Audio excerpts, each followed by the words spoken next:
Today, I continue my journey through Italy. The city on today's itinerary has been a must-see on the cultural programs of European aristocrats since the 17th century. So you can be sure there's plenty to see. In Italy, it's nearly impossible to find a dull spot. At the very least, you'll stumble upon a UNESCO heritage site or some striking medieval architecture. We'll chat about the architecture later, and for now, feel free to open the map via the link in the description and take a peek at the city where in the Middle Ages one of Italy's tallest towers stood. Off we go!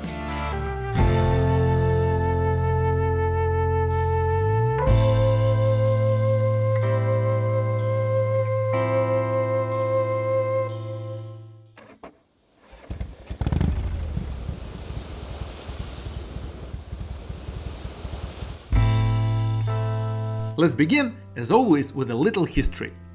In Siena's case, it's rather brief, because from the 13th century onwards, the magnificent Florence cast its lone shadow over it.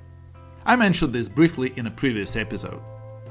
But let's start at the beginning, so it's clear why the city's symbol features infants sucking a she-wolf. This isn't a mere imitation. It is indeed reminiscent of the tale of Romulus and Remus. According to the Roman legend, all these legends again, the city was founded not by Romulus and Remus themselves. That would be too disrespectful to the capital, but by the sons of Remus, the nephews of Romulus, named Senius and Assius. Why only Senius stayed in the city's name remains a mystery. The same legend has it that, fearing for their lives after their father's murder, the brothers decided to flee Rome, and in their mischief, they even seized the statue of the Capitoline wolf from the Temple of Apollo. I cannot explain now how the gods didn't punish them for that. But their escape was a success. After moving roughly 200 kilometers to the north, the brothers founded the city. This time, fortunately, without any fratricide. In truth, a settlement was established here even earlier by the Etruscans, and the name likely refers either to an Etruscan family called Siena or to a Gallic or Celtic tribe known as the Senones, who migrated here in the 5th century BC. The Romans settled here more definitively during the reign of Emperor Augustus, renaming the city Sena Julia, and the first reliable written mention of the city dates from 70 AD. Later, as was the case with much of northern Italy, Siena became part of the kingdoms of the Ostrogoths and Lombards. But unlike Pavia, about which I've spoken before, it was never a capital, nor did it crown any rulers. Between the 12th and 16th centuries, Siena served as the capital of the so-called Sienese Republic, and in its heyday, it contributed to the development of the Proto-Renaissance, which later evolved into the famous High Renaissance. Afterwards, Siena declined. It was eventually captured by Florence and has remained in its shadow. However, in 1240, the city managed to found a university, which still exists today and is renowned primarily for its medical and law faculties.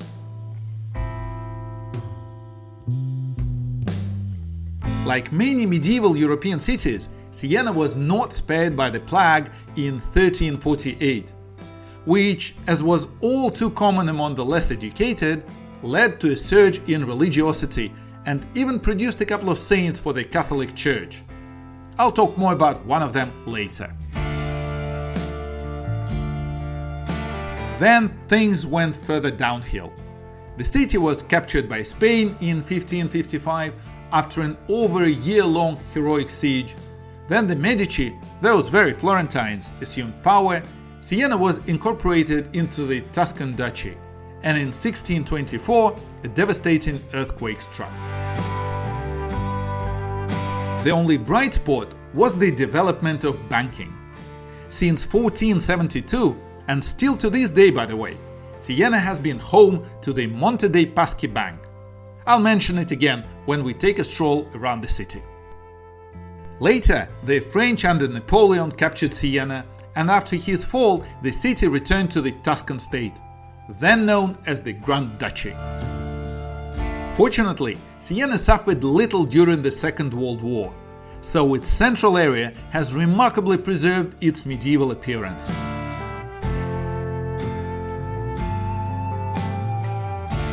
With that, let's conclude the historical background and finally go and see what a medieval Italian city really looked like.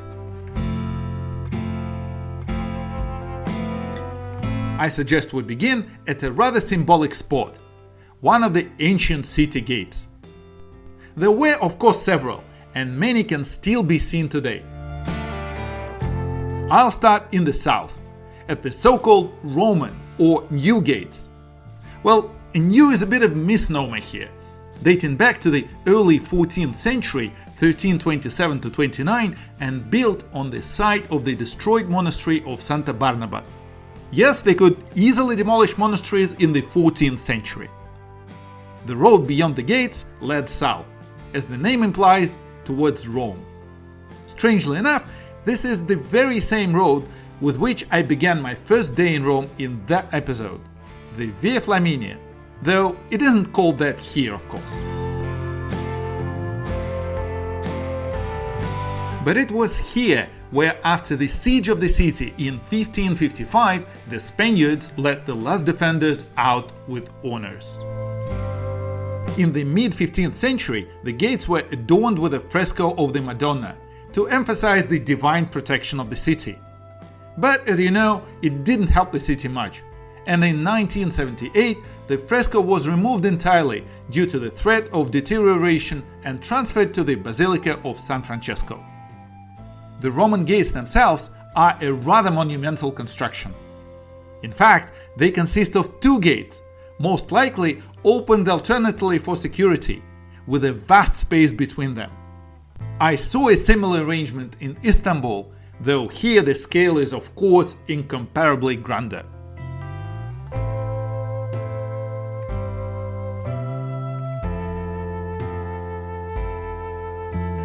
Just beyond the gates is a rather odd entrance. This is not a joke or a camera trick, the inscription is indeed there, but it no longer corresponds to reality.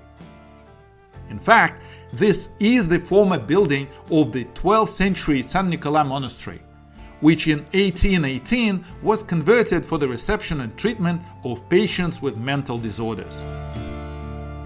The clinic was quite progressive. For example, in 1876, the so-called Connolly Pavilion was built here, named in honor of John Connolly, the British psychiatrist and advocate for non-violent therapy.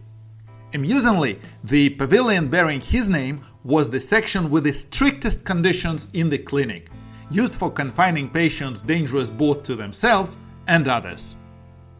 Its special design allowed staff to continuously monitor all the wards, while each ward had its own exit to a small garden where the patient could enjoy some sunshine and fresh air. Under fascism, as is often the case with authoritarian regimes, the pavilion was used for a time as a prison for dissenters. In short, there was indeed a psychiatric clinic here, but since 1999 it has been closed, and in its place now stand several faculties of the University of Siena.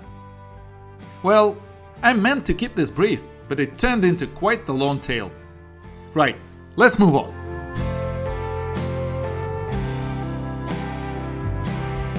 A little to the left of the road we were walking on stands the 15th century Basilica, built on the site of the older church of St. Clement. At the first glance, it's clear that since its construction, it has undergone many changes. There's the embedded rose window and a facade composed of several sections. Indeed, the first church was built here as early as the 13th century. But what we see today is the result of later reconstructions from the 15th to 16th centuries. The bell tower, however, dates back to the 13th century. Although it was completely restored in the 20th century, still retaining the increasing number of windows every next floor. We will see this again in Duomo, a bit later in this walk. Inside, the church does not reflect the austerity and the simplicity of the facade at all. The Renaissance nave and Gothic apse only add to the complexity of the impression.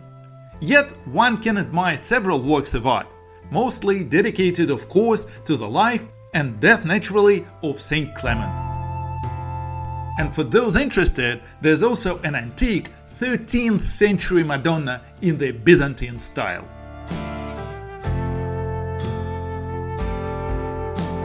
Further along the street, almost hidden among the houses, is what appears to be a church. In fact, it's a library, or rather, part of the enormous library of the University of Siena, this time dedicated to the humanities. But it is rather beautiful, isn't it? From here, if you have some time and energy, you can detour and see the Church of the Holy Spirit. The first church here was built by not one, not even two, but three different orders. In 1345, it was begun by the Sylvestrine monks. Then, from 1440, continued by the Benedictines, and finally completed by the Dominicans. You know, like in large families, a coat was sometimes passed down as an inheritance. Either way, in 1513, the church, with its unusual circular drum, was finally consecrated and gradually began to be filled with artifacts, from the frescoes by Giovanni Antonio Bacci to the painted cross by Luca di Tomè from the 14th century. Some of these treasures remain in the church, while others have been transferred to other museums and collections. For example, the coronation of the Madonna is now housed in the National Pinacoteca, and the mystical wedding of Saint Catherine of Siena is now in the Palazzo Chigi-Saracini, which I'll show you a little later. Of course, there's plenty to see in the city. Since the 17th century, Siena has been part of the so-called Grand Tour, the route through Italy undertaken by European aristocrats for educational purposes. What exactly they took away from that journey remains unclear, but let's see what else they might have witnessed. Here, for example, is a charming little bridge over the street. Clearly, someone lives there, and it's even guarded by such noble sirs. I, however, did not quite figure out who they were. The second one even resembles Emperor Ferdinand, but that's not certain. But just look at these doorbells.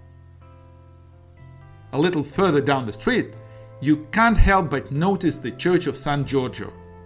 Its facade is rather modest, but it's adorned with 4 enormous and disproportionately heavy-looking columns. The first church on this spot dates back to the 11th century, but it was rebuilt in the 13th century with donations from German mercenaries who fought on Siena's side in the famous Battle of Montaperti in 1260. This was the bloodiest battle in medieval Italy, when the Florentine Guelphs suffered a crushing defeat at the hands of Siena's Ghibellines, with over 10,000 lives lost. Incidentally, this was Siena's only victory. 9 years later, in the Battle of Col di Valdelsa, Provenzano Salvani was killed, Florence took its revenge, and soon seized control of Siena. Both battles are referenced in Dante's Divine Comedy, although from a different perspective.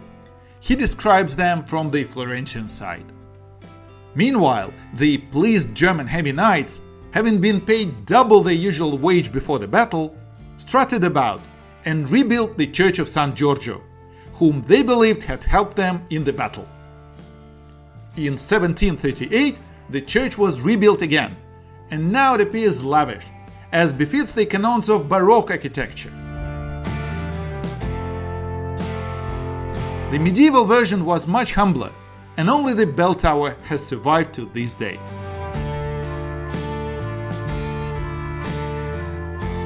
Turn left and don't miss the Sienese counterpart to Florence's Loggia della Signoria. Here it's called the Loggia of the Pope. It was commissioned in 1462 by Ennius Silvio Piccolomini, later Pope Pius II, a native of the Sienese Piccolomini family. And mind you, he also had a nephew, Francesco Nanni Piccolomini, who likewise became a pope, albeit for only 27 days. Unlike the Loggia Lanzi, there's no museum here, and it appears rather sparse, something you cannot say about the neighboring church of San Martino. As usual, the historical church that once stood on this side is quite ancient, but its current appearance is merely that of the early 17th century following a reconstruction. The bell tower, although reminiscent of that in Santa Maria dei Servi, is a product of the 18th century. Overall, the exterior is very modest, even though the church was so significant that the surrounding district is named after it, Terzo San Martino.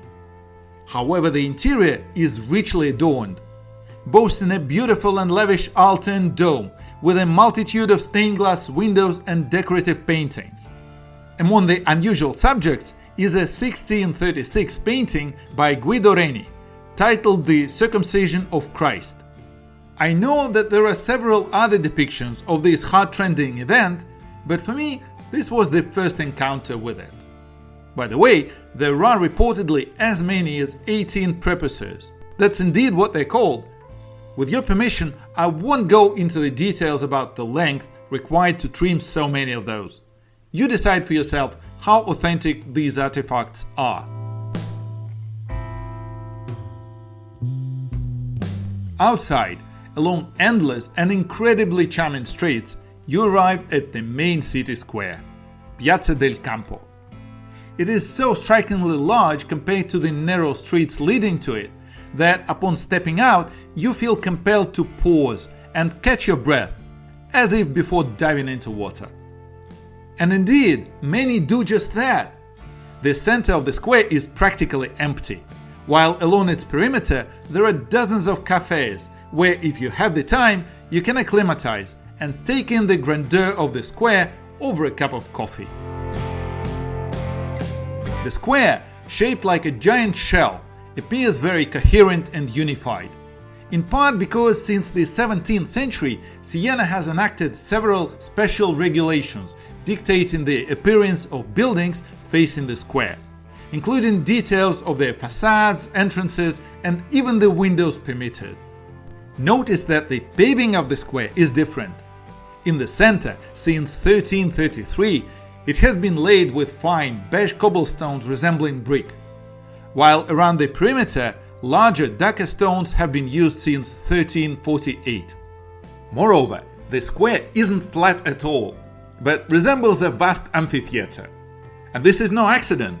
Twice a year, horses race around the perimeter. These are the famous Palio races. I mentioned a similar spectacle at the Piazza Santa Maria Novella in Florence, but that's another story. Here in Siena, they continue to this day. This tradition dates back to the 17th century, when the then Grand Duke of Tuscany, Ferdinand I, banned bullfights in the square. Indeed, it wasn't solely a Spanish prerogative. Italians enjoyed such spectacles too, and the people had to devise new entertainments. Initially, they held races on bulls, called buffalate. Later, as manners improved, riders switched to donkeys, assinate. Then, apparently, someone desired a more noble spectacle, and riders were transferred to horses. However, to keep the spectators entertained, it was decided that the race would be run without saddles, with the rules stating that the winner is a horse, not the rider, so technically it can be the one that dislodged its rider in the heat of the race. Additionally, free contact fighting on the track was allowed. You can whip a rival's horse, even strike a jockey, or jostle your neighbors and generally do anything to win. In short, it's a true people's amusement. If you find yourself in Siena on the 2nd of July or the 16th of August, you now know where to go. Occasionally, the Palio is held a third time on special cases. For instance, in 1969 to mark the Apollo team's landing on the moon. That's one small step for man,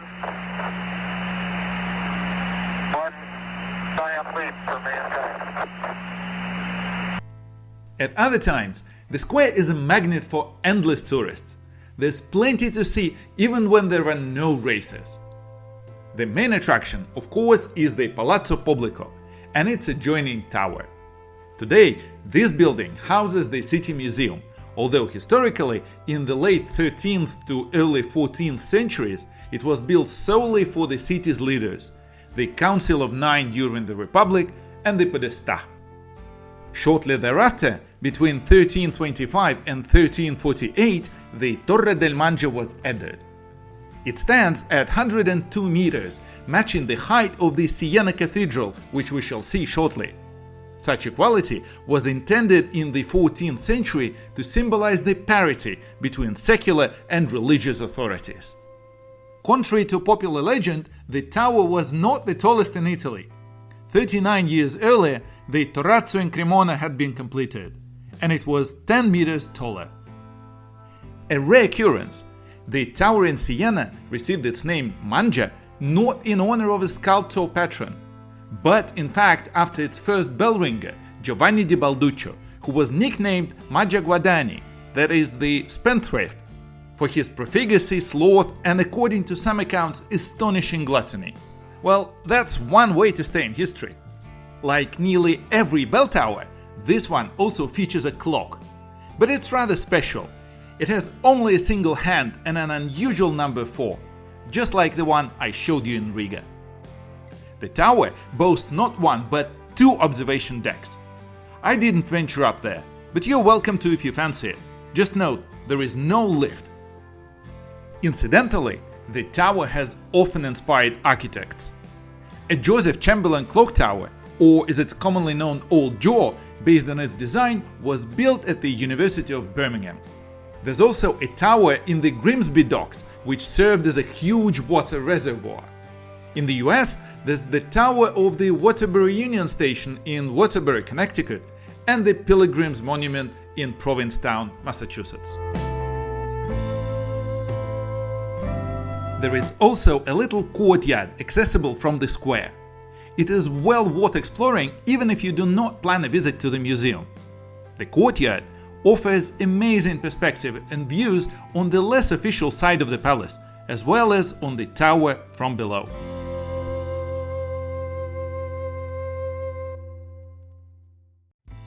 Inside the Palazzo Pubblico are several halls adorned with frescoes and decorations from various eras. From the 14th century in the Mappamondo Hall, where the Republic's council met. The hall is named after a large world map, which unfortunately has not been preserved and once even led to the destruction of many decorations in the hall.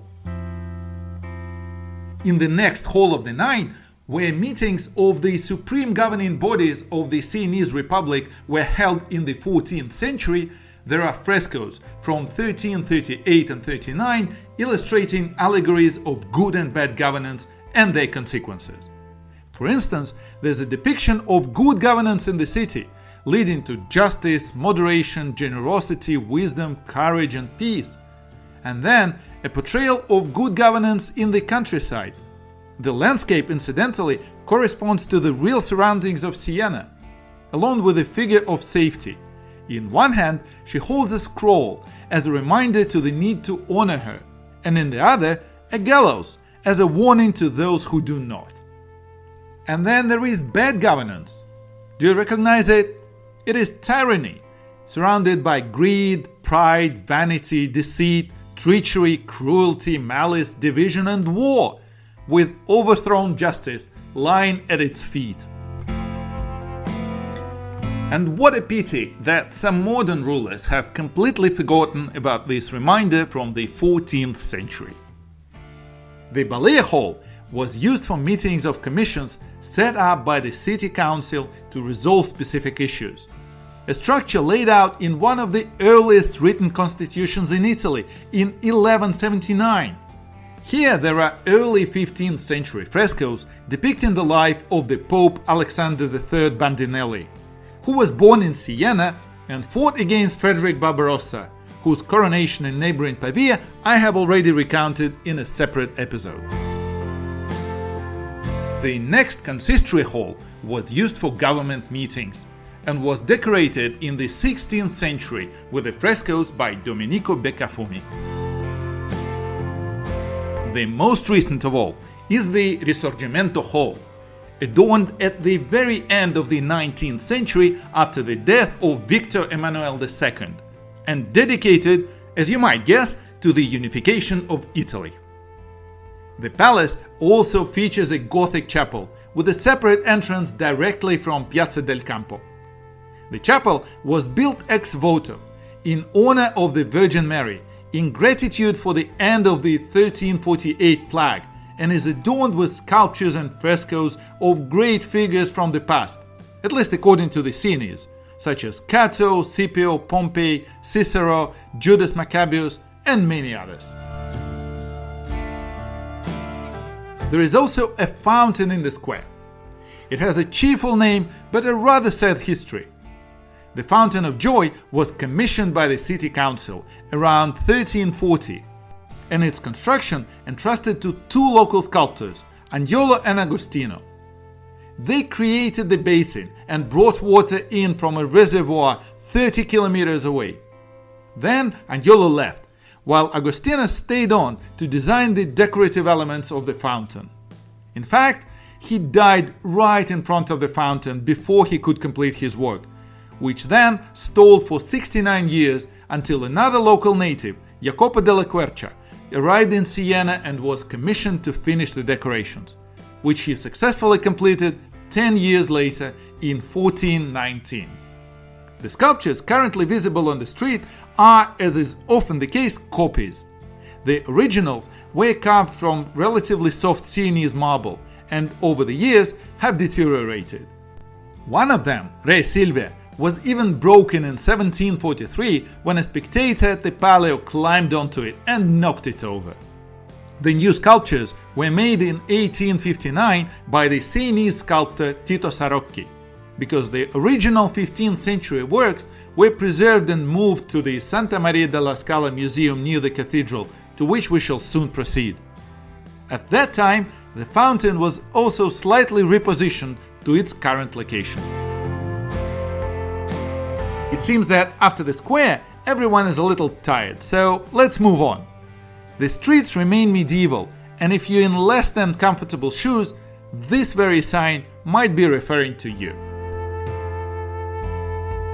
Just a stone's throw from the center is the Palazzo Chigi-Saracini, an amalgamation of several earlier buildings gracefully arranged along an ancient street.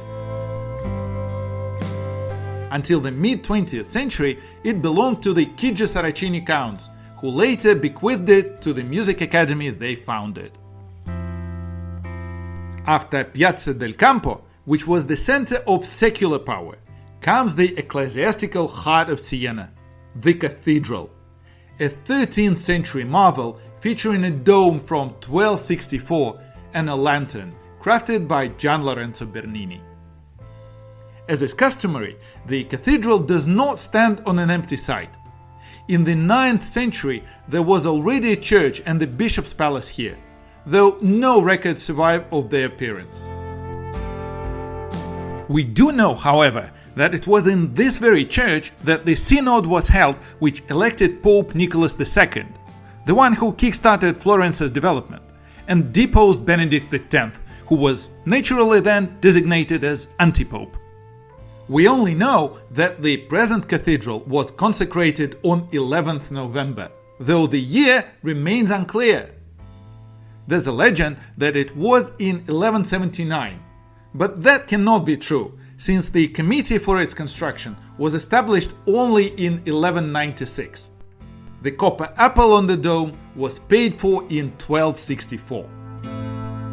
The facade of the cathedral is rather unusual.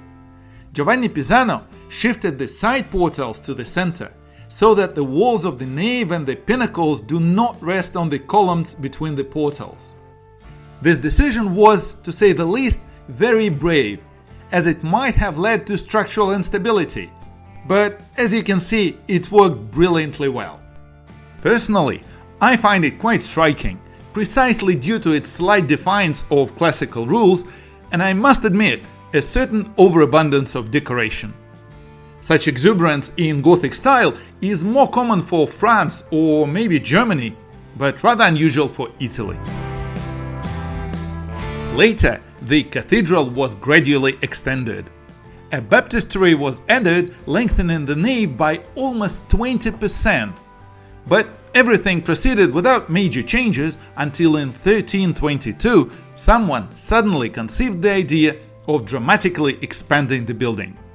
The new one was intended to be constructed perpendicularly to the old one, so that the old nave would serve as the new transept. And indeed, they began building this colossal addition, even erecting a couple of new walls. But apparently, the main addressee did not like the idea, and in 1348 the plague struck the city.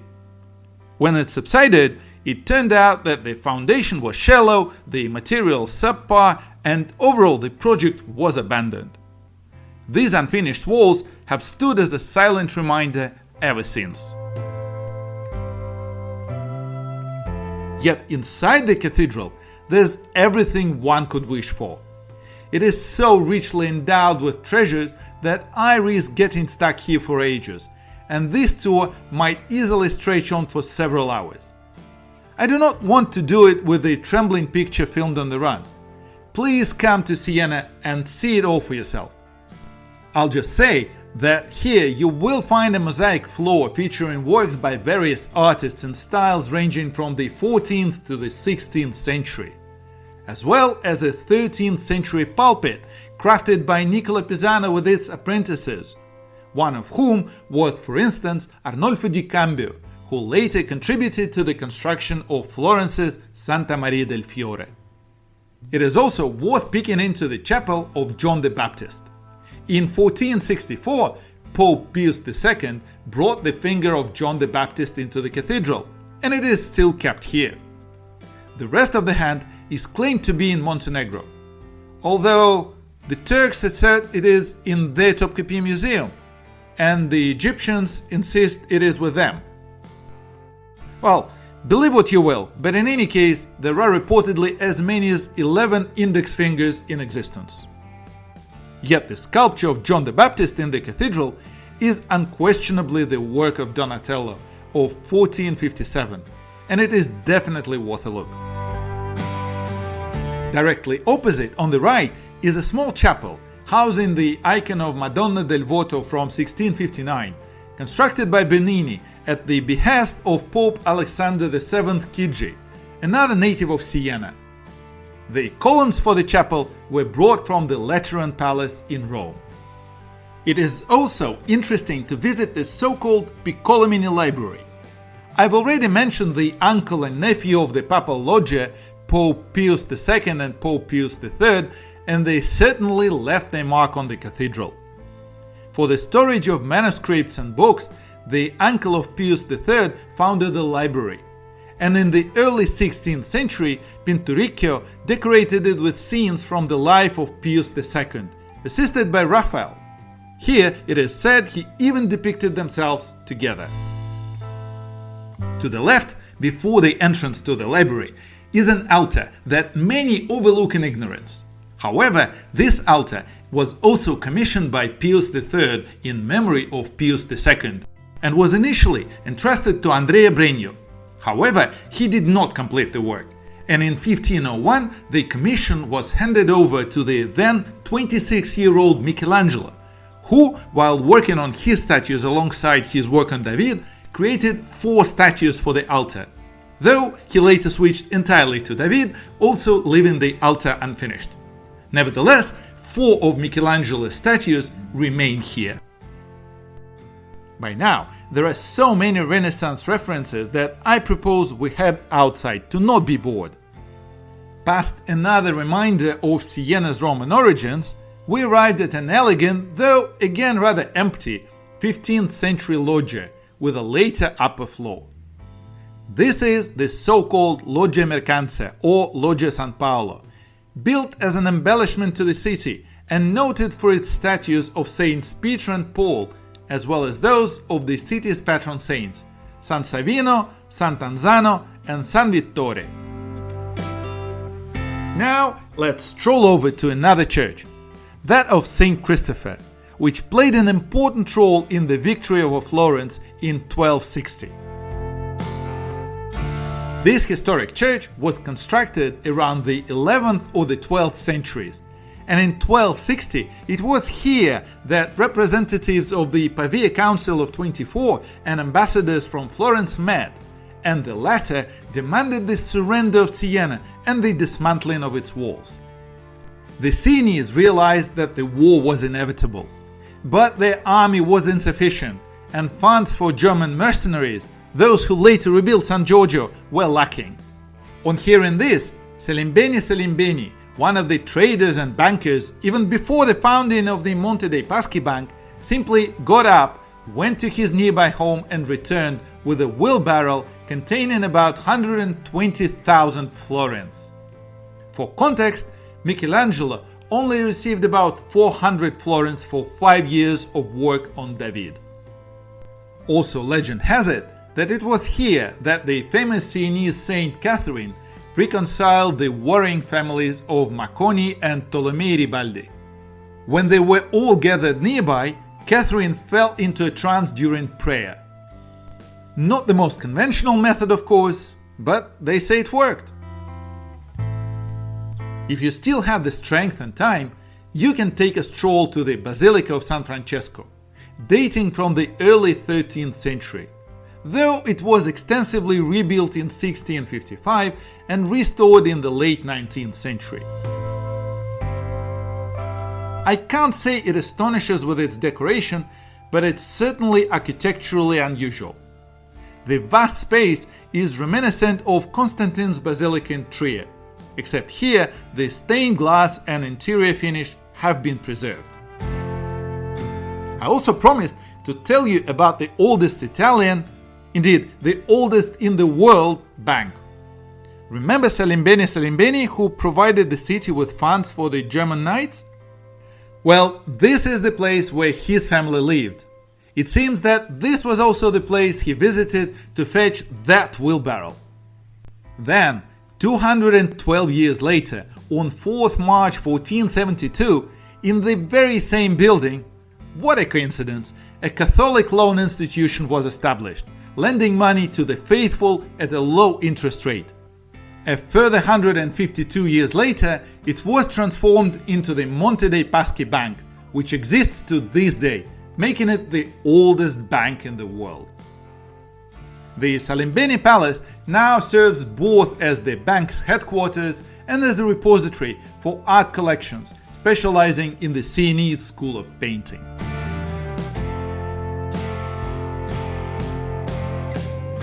You may have noticed the next church along the route on your way from the cathedral. It stands on the Camporeggio hill, a little away from the city center and visible from afar. This is the Gothic church of San Domenico, though it is more closely associated with the local Saint Catherine, highly revered in Siena, one of the 4 women teachers of the church, who, against the rather sexist injunction of the Apostle Paul, was allowed to preach. The veneration of Catherine is tied to the fact that she was born and raised in Siena. It was here that she began to experience, well, let's not offend anyone by detailing her visions and such. I also won't go into the particulars of her life. After all, this story isn't about religion. Suffice it to say that in true ecclesiastical fashion, after her death, her body was dismembered, and, for example, her head returned to Siena, where it remains to this day.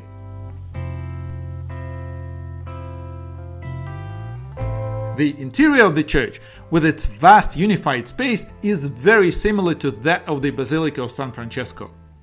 Since its first construction in 1265, the church has been rebuilt several times by different orders.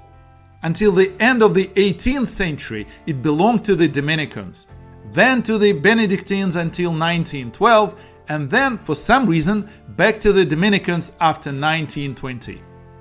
What happened during those 8 years? I haven't the foggiest. Otherwise, there are frescoes, paintings, a tabernacle.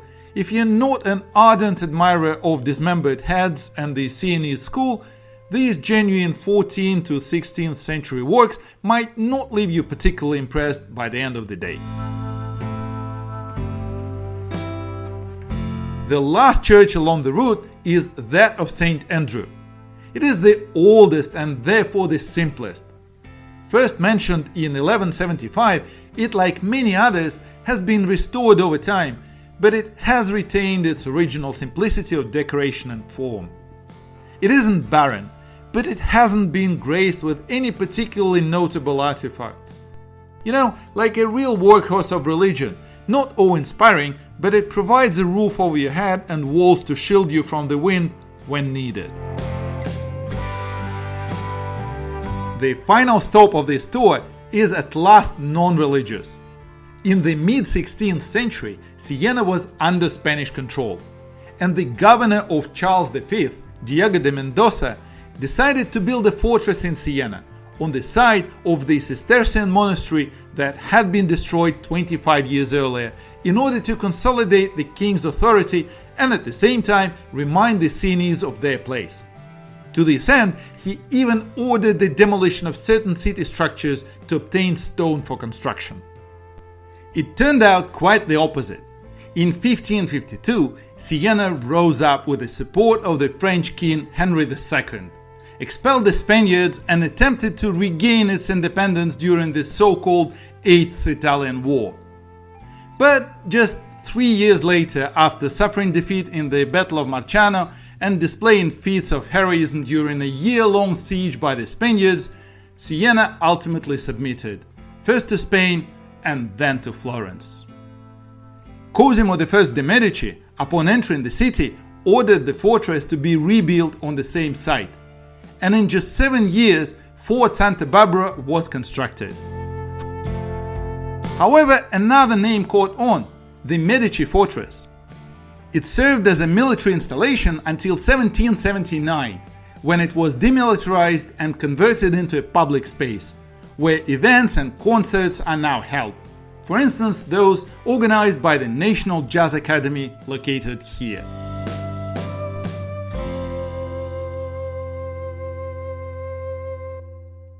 And this is how this wonderful city revealed itself to me.